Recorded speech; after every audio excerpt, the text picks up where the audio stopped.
Welcome to the Ernie Chambers Show.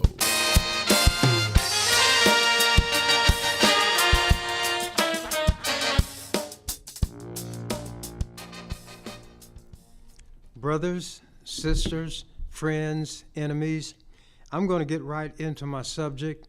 So much is happening in Gaza with Israel and the outbreak of demonstrations throughout the country and in other countries that I'm going to read because it will hold me more to the topic and I won't stray as far afield. So I'm going to get right into it. And this is dated March 9th of this year. It was in the Omaha World Herald. Unless I say otherwise, all of these were in the World Herald. And if it came from another paper, they would make note of it. Some children in Gaza are dying of hunger. Rafah, Gaza Strip. It's not just Israeli bombs that have killed children in war-ravaged Gaza. Some are now dying of hunger. Officials have warned for months that Israel's siege and offensive were pushing the Palestinian territory into famine.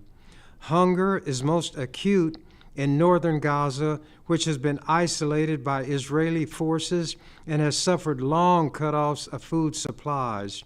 At least 20 people have died from malnutrition and dehydration at the North's Kamal, Adwan, and Shifa hospitals. That's according to the health ministry. Most of the dead are children, including one as old as 15, as well as a 72-year-old man. Particularly vulnerable children are also beginning to succumb in the south. I have a sock here right quick.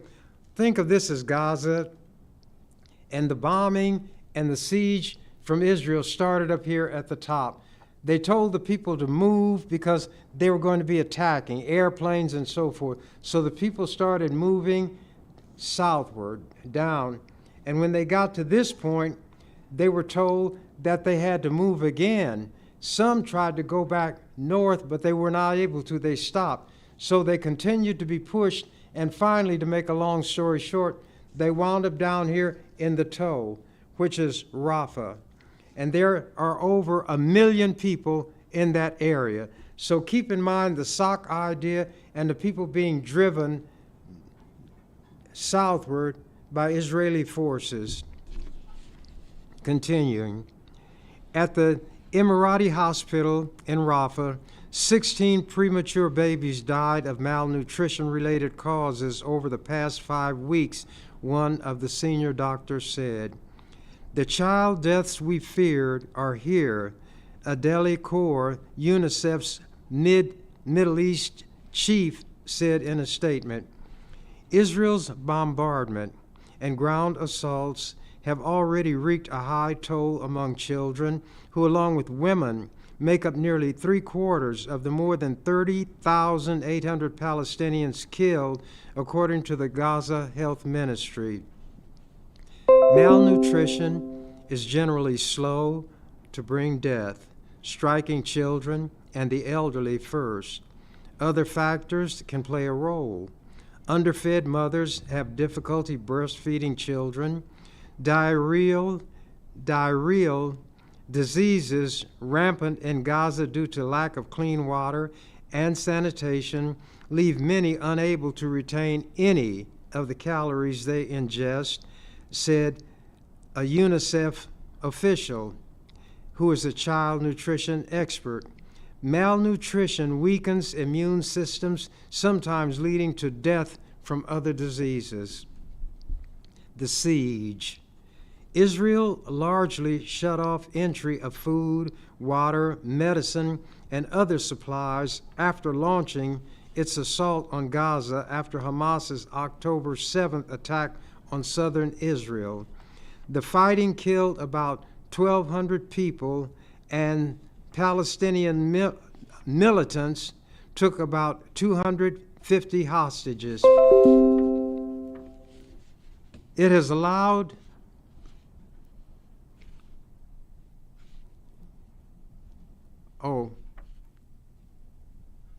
this is kind of botched.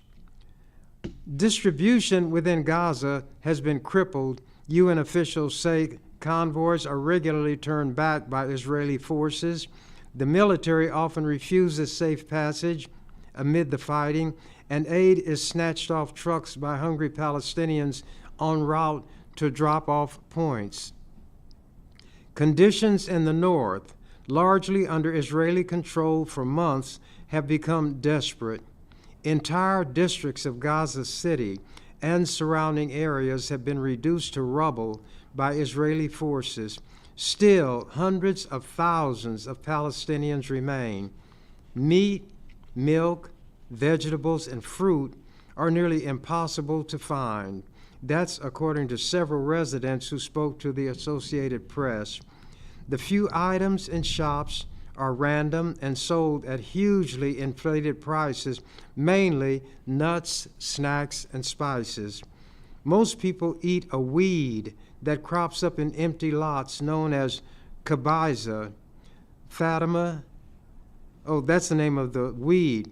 Fatima Shaheen, a 70-year-old who lives with her 2 sons and their children in northern Gaza, said this boiled weed is her main meal, and her family has also ground up food meant for rabbits to use as flour. Quote, "We are dying for a piece of bread," she said.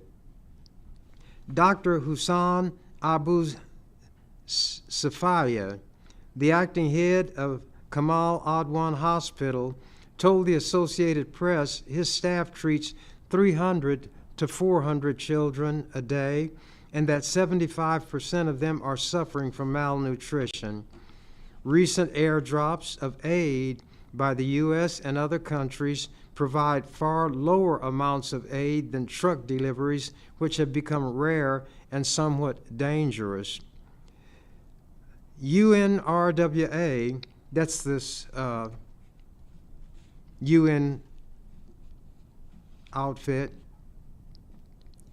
says Israeli authorities have not allowed it to deliver supplies to the north since January 23rd. The World Food Organization, which had paused deliveries because of safety concerns, said the military forced its first convoy to the north in 2 weeks to turn back Tuesday.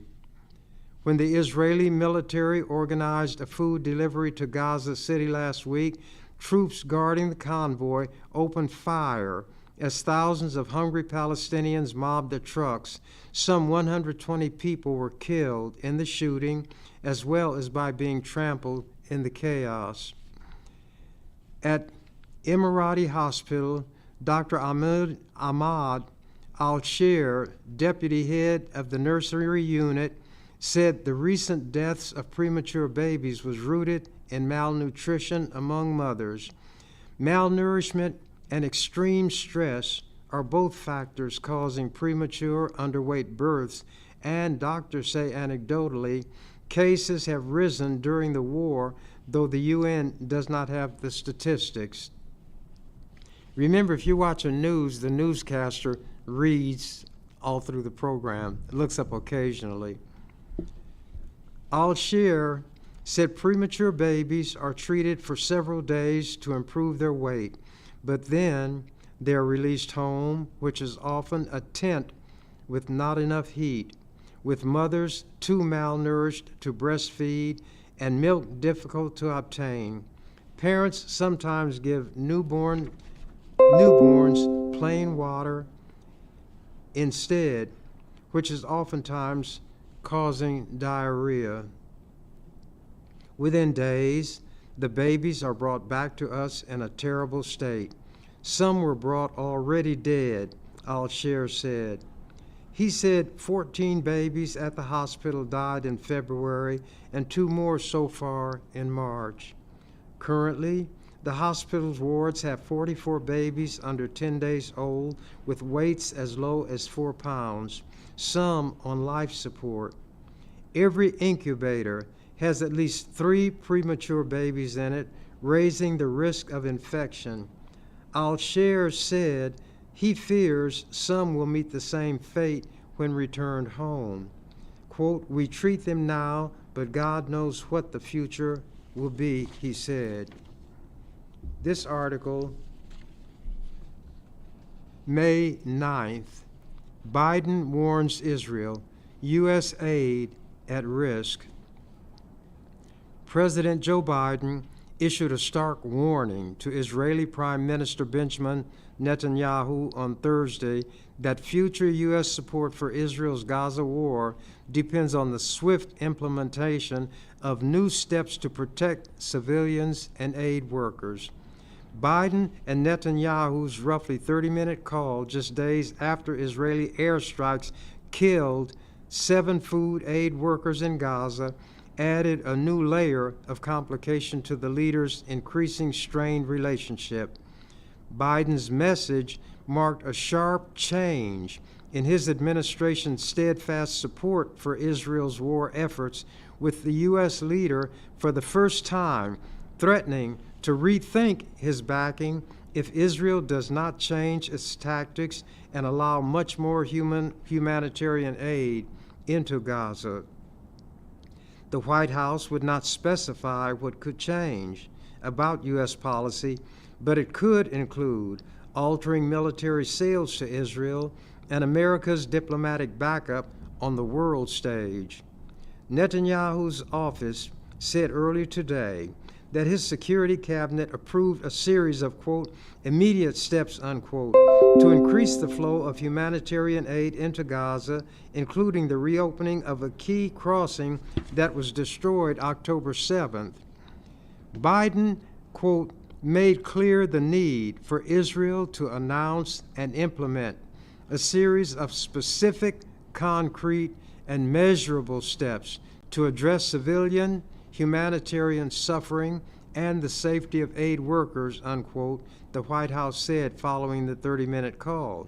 Quote, he made clear that U.S. policy with respect to Gaza will be determined by our assessment of Israel's immediate action on these steps, unquote. Biden also told Netanyahu that an, quote, immediate ceasefire is essential and urged Israel to reach such an accord without delay, unquote. That's according to the White House, which described the conversation as direct and honest. Netanyahu's office said the Erez crossing, which for years served as the only passenger terminal for people to move in and out of Gaza, would be temporarily reopened. White House National Security Council spokesperson Andrea Watson welcomed those moves, adding, quote, as the president said today on the call, U.S. policy with respect to Gaza will be determined by our assessment of Israel's immediate action on these and other steps, including steps to protect innocent civilians and the safety of aid workers, Watson said.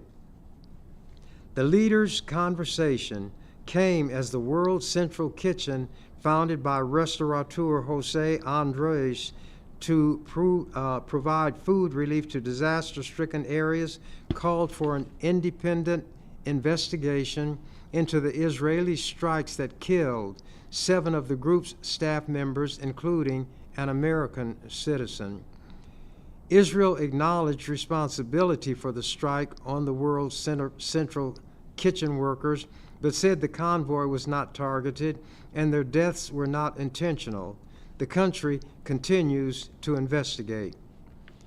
The White House said the U.S. had no plans to conduct its own investigation. Separately, Secretary of State Antony Blinken, I don't know if they call him Blinken because that's what he does with his eyes, but anyway, Secretary of State Antony Blinken told reporters in Brussels that U.S. support would be curtailed if Israel does not make significant adjustments to how it's carrying out the war against Hamas.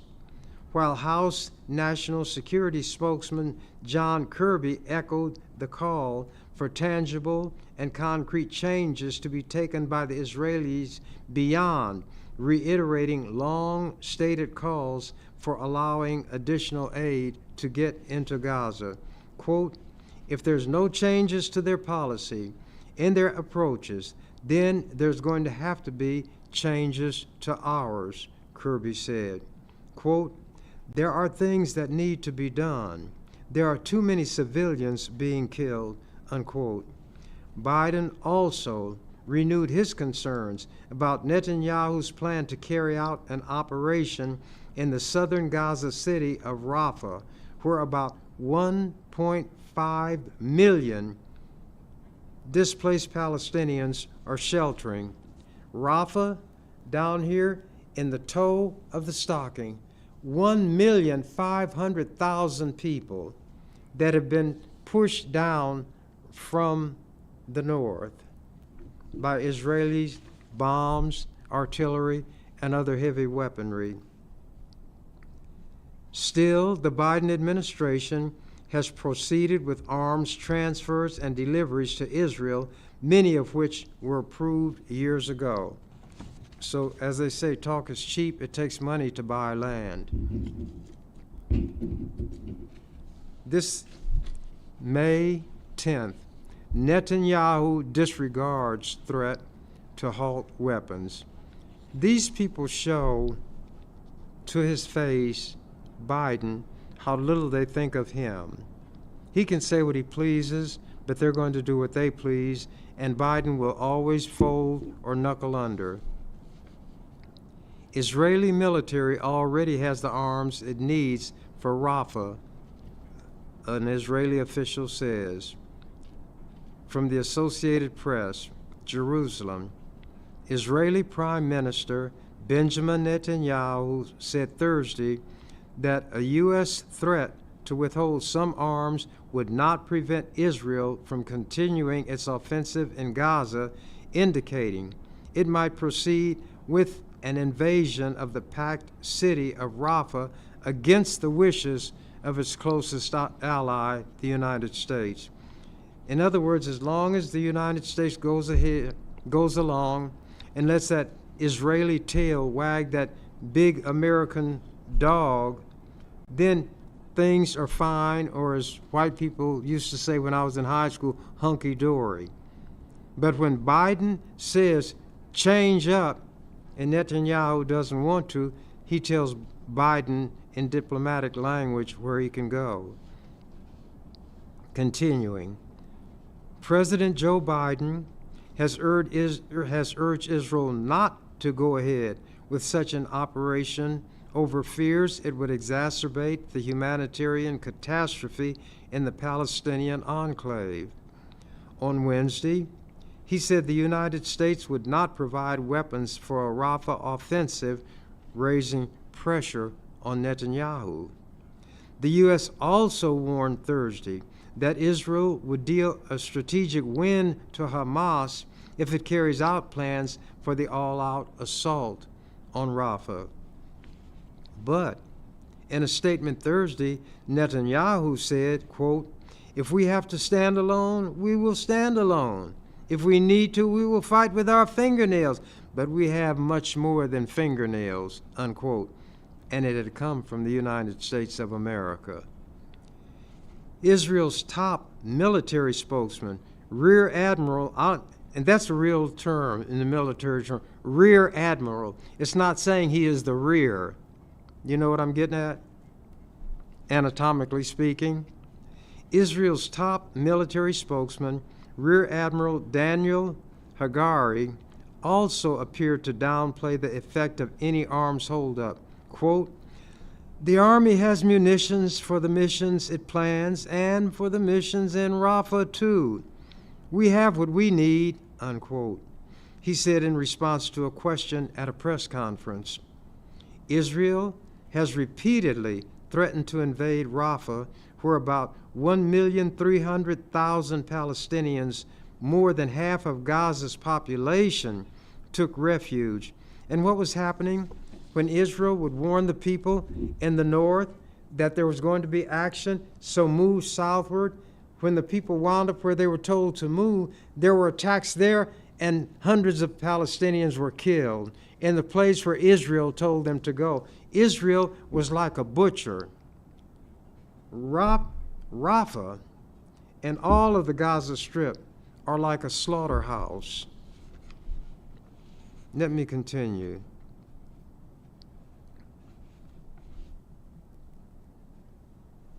Israel has repeatedly threatened to invade Rafah, where about 1,300,000 Palestinians, more than half of Gaza's population, took refuge. The city in southern Gaza is the main hub for humanitarian operations, which were severely hindered by the closure of Gaza's two main crossings this week. Israel claims Rafah is the last stronghold of Hamas and says the army must go in if it hopes to dismantle the militant group. When you've got 1,300,000 people clustered here, being told to move from up here by Israel to move down here, and now there they are, and Israel is going to use airplanes to drop bombs, they're going to use artillery, and they're going to use tanks. You could not spit without it landing on a human being. But obviously, the Israelis don't consider the Palestinians to be human beings. Continuing. In an earlier response to Biden's decision, Israel's far-right national security minister, Itamar Ben-Gvir, wrote a post on social media with a heart between the words Hamas and Biden. Here's a heart and Hamas, and that heart connects Biden and Hamas. Such contempt shown for the United States of America, the Colossus of the North. Continuing. He and other ultranationalist members of Netanyahu's coalition support a large-scale Rafah operation and threaten to bring down Netanyahu's government if it doesn't happen. Quote, "Our view is any kind of major Rafah ground operation would be actually strengthening Hamas's hands at the negotiating table, not Israel's," White House National Security spokesman John Kirby said Thursday. He said more civilian deaths from an Israeli offensive would give more ammunition to Hamas's twisted narrative about Israel. Aid groups say a Rafah invasion would be catastrophic.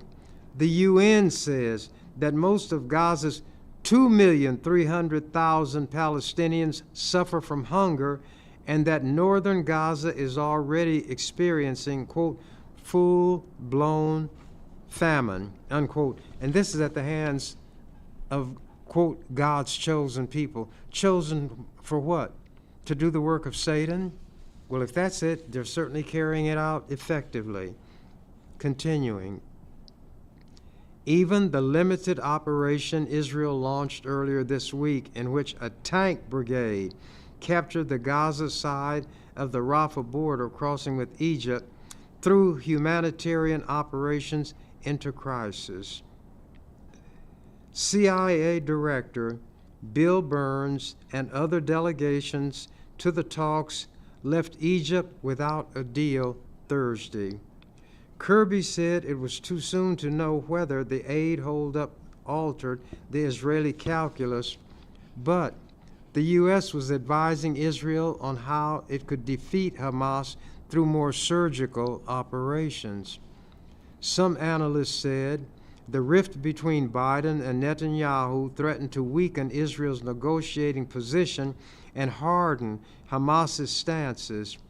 Hamas demanded guarantees for an end to the war and a full Israeli withdrawal from Gaza as a part of any deal, steps Israel ruled out.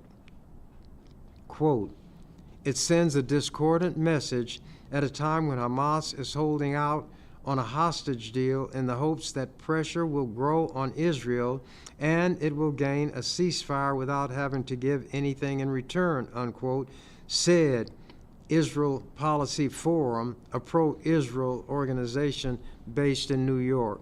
Now they're getting advice from New York on how to destroy the Palestinians, but nobody is criticizing that while criticizing students for protesting the viciousness of Israel against the Palestinians when they protest on and around university campuses.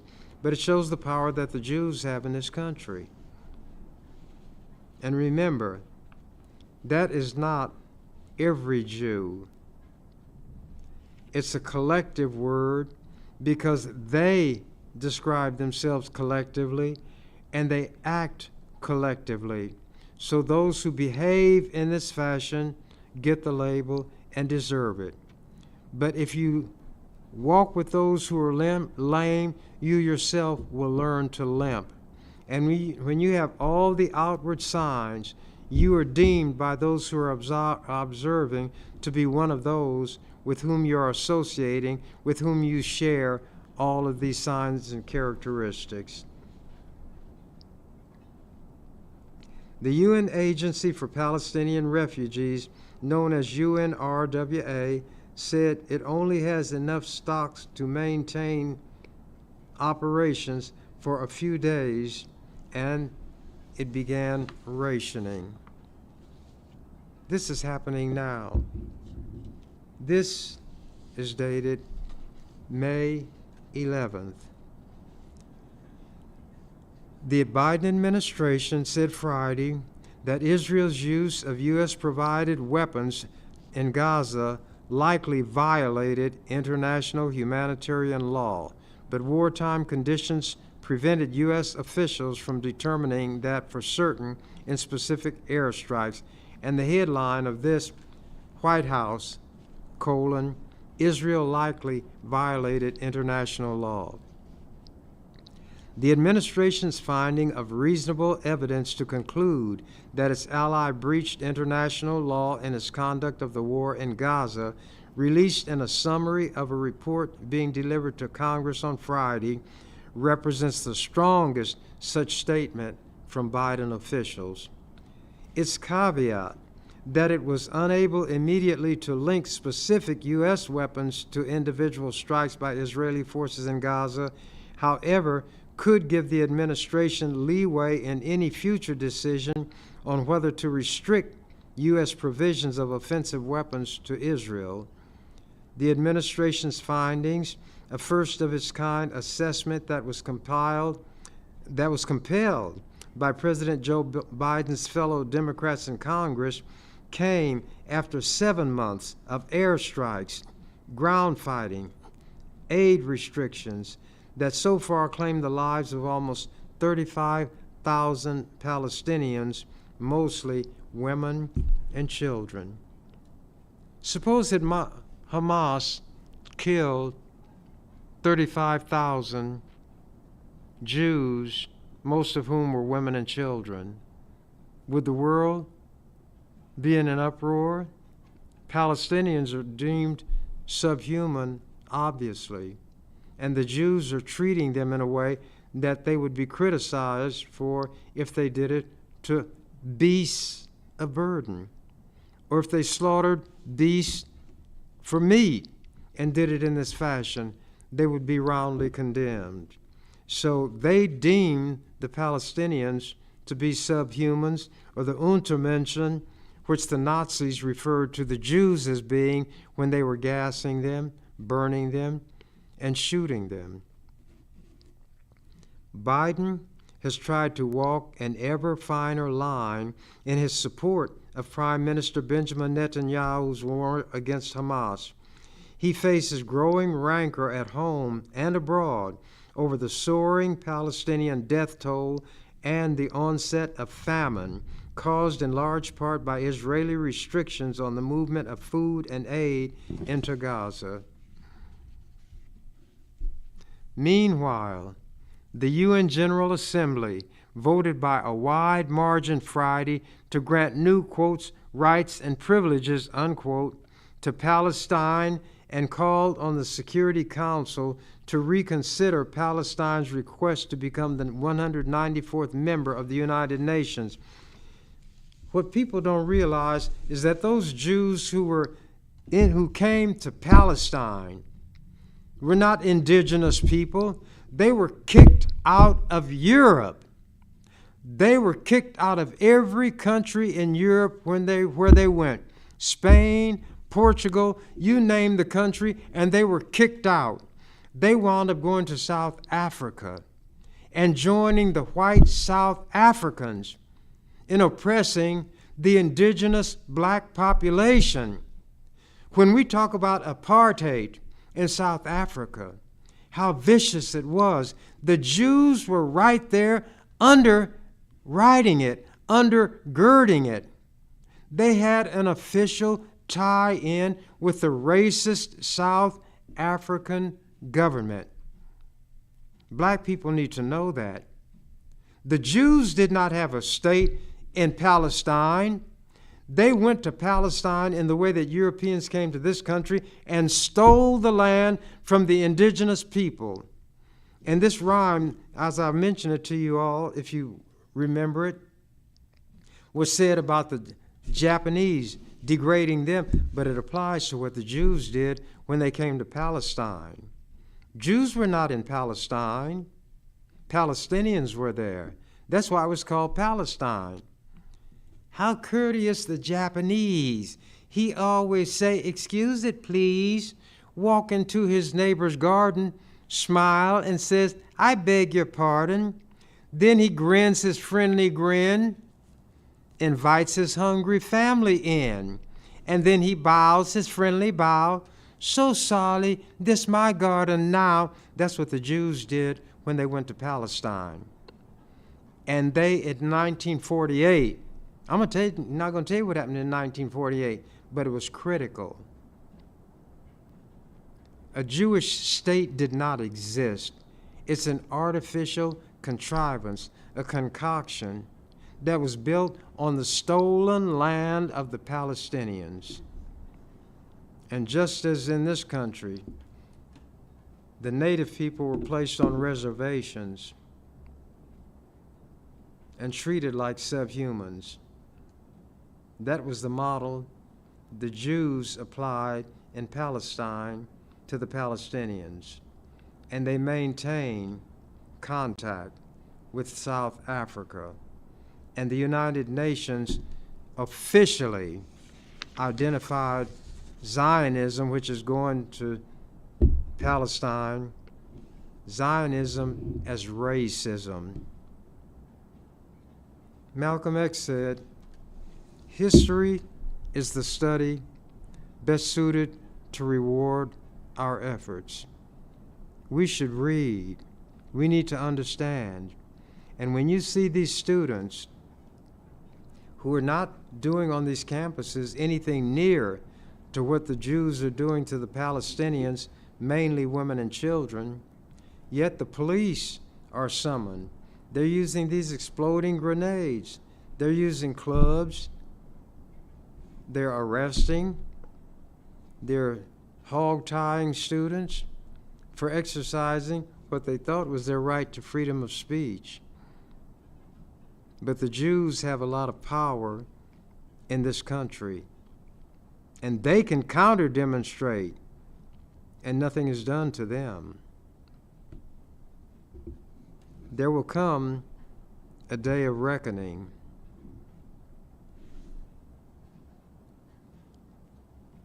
Let me see if I can find my place. Meanwhile, the UN General Assembly voted by a wide margin Friday to grant new, quote, rights and privileges, unquote, to Palestine, and called on the Security Council to reconsider Palestine's request to become the 194th member of the United Nations. This article I'm reading from was May 11th. This is going on now. The world body approved the Arab and Palestinian-sponsored resolution by a vote of 143 to 9 with 25 abstentions. The United States, lapdog that it is, lackey running dog, the United States voted against it along with Israel, Argentina, Czechia, Hungary, Micronesia, Nauru, wherever that is, Palau, wherever that is, and Papua New Guinea. You see the kind of places who have a seat at the table in the UN, but not the Palestinians. The vote reflected the wide global support for full membership of Palestine in the United Nations, with many countries expressing outrage at the escalating death toll in Gaza and fears of a major Israeli offensive in Rafah. I don't use this kind of language. Hell is not a profane word, but it can be used as profanity.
You've been watching The Ernie Chambers Show. If you'd like to leave suggestions, email us at ewcfacts@gmail.com. That's ewcfacts@gmail.com. This is an EWC Communications production.